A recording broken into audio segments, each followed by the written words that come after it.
Сәлем қыздар, бүгін біз сіздермен көпшілігіміздің үйімізде пайдаланылмай шаң басып жатқан мультиваркіден керемет жүгері жармасынан дайындалған ботқа әзірлейтін боламыз. Ол үшін бізге экранда көрсетілген заттар қажет болады.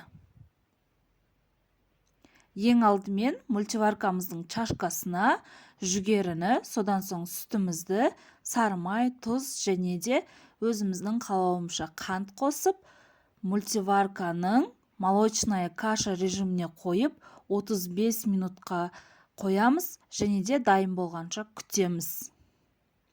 Мінекей біздің жүгерден дайындалған ботқамыз дайын.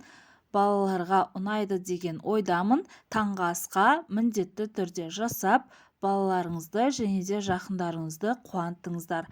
Астарыңыз дәмді болсын.